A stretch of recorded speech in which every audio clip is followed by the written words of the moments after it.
Think about the last time you saw a product labeled only 2 items left. What did you feel? A little urgency? A touch of anxiety? Maybe you clicked buy now before thinking twice.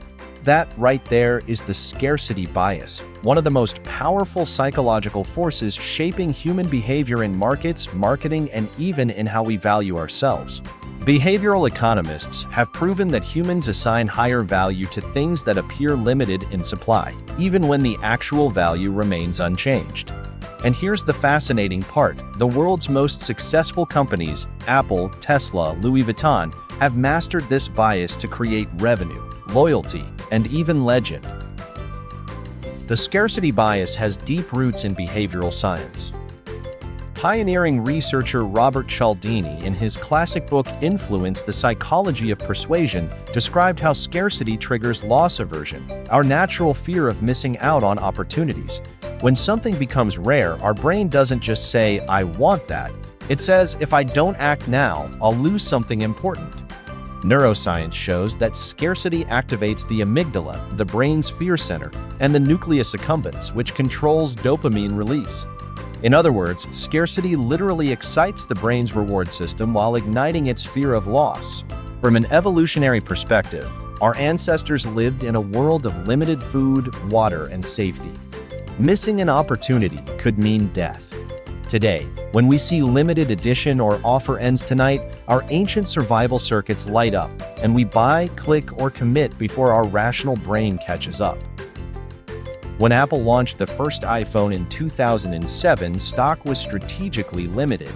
People camped outside stores, media coverage exploded, and Apple's sold-out narrative went viral. But this wasn't accidental. It was psychological design. Apple didn't just sell a phone, they sold belonging. The scarcity wasn't about supply, it was about status.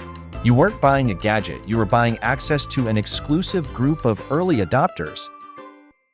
Tesla selling the future, not the present. In 2016, Elon Musk unveiled the Tesla Model 3. There were no TV ads, no big promotions. He simply said, "Reservations are now open. First come, first served." Within a week, over 325,000 people paid $1,000 each to pre-order a car that didn't yet exist. That's the power of scarcity mixed with future belief. Musk didn't sell cars, he sold the privilege of being first to own the future. Supreme, turning scarcity into Culture Street, where brand Supreme drops a limited number of products each week, known as Supreme Drops. They deliberately underproduce supply to create lines that wrap around city blocks. Customers wait for hours, and when they finally buy something, it's resold online for up to 5x the retail price. Supreme isn't just selling clothes, they sell identity. To own Supreme is to own something others can't. Many businesses misuse scarcity and destroy trust in the process. Fake scarcity is everywhere, only 3 left, when there are hundreds in stock. Flash sale ends tonight, repeated every week. The short-term sales bump is never worth the long-term credibility loss. Once customers realize the manipulation, their trust and your brand collapse. Smart platforms like Amazon, Booking.com, and Airbnb use real-time scarcity. They only show only one room left when it's true. Because real scarcity builds trust. Fake scarcity builds suspicion. Don't limit your offer to manipulate. Limit it to enhance perceived value and create meaning. For example, instead of launching a course for 1,000 people, open only 50 early access spots with special benefits, personal feedback, live Q&A, private mentorship. When customers feel chosen, their emotional investment skyrockets. Implementation tips: use authentic countdowns and stock counters, no fake numbers. Always explain why you're limiting access for quality, support, or personalization. Align scarcity with truth, not manipulation. Alarm clock strategy number 2, time-based scarcity. Visuals, clock ticking, last day banner, urgency email pop-ups. Time scarcity triggers the strongest action bias in human decision-making.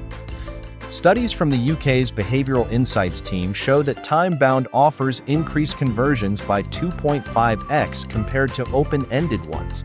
But again, context matters. Saying offer ends in 24 hours works only when there's a logical reason, like enrollment closes because our team begins supporting students. The factory halts production to maintain craftsmanship. Authentic scarcity creates urgency without losing integrity. Person standing. Strategy number 3, social scarcity. Visuals. Invite-only communities, wait lists, private group access. Not all scarcity is about quantity or time. Some of it is about access.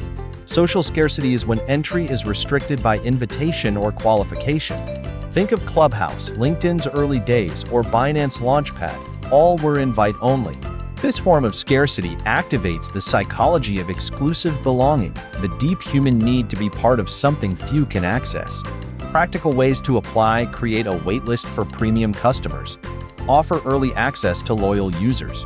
Reward inner circle members with private content or bonuses. When people feel selected, they don't just buy, they commit. Scarcity becomes not about product limitation, but identity amplification. You can use scarcity once and enjoy a spike in revenue. But if you want to build a lasting brand, you must master consistency. Consistency in message. Consistency in message. Consistency in quality. Scarcity can spark sales, but trust sustains growth. Use scarcity not as a trick, but as a principle of respect. When your customers know your limits are real, they don't rush because of fear, they act because of belief. In the end, remember this: true scarcity isn't about having less, it's about meaning more. When you make your customers feel that buying today gives them something beyond the product, they're no longer spending. They're investing in significance. Scarcity done right doesn't exploit emotion, it elevates perception. Because in business, people don't just buy what's rare, they buy what feels worth missing out on. Understand behavior. Master the market. This is the series, Business Psychology, the Mind Behind the Money. I'm your name. See you in Lesson 2, The Anchoring Bias, Why First Impressions Control Value. Understand behavior. Master the market. This is the series, Business Psychology, the Mind Behind the Money. I'm trying to see you in Lesson 2, The Anchoring Bias, Why First Impressions Control Value.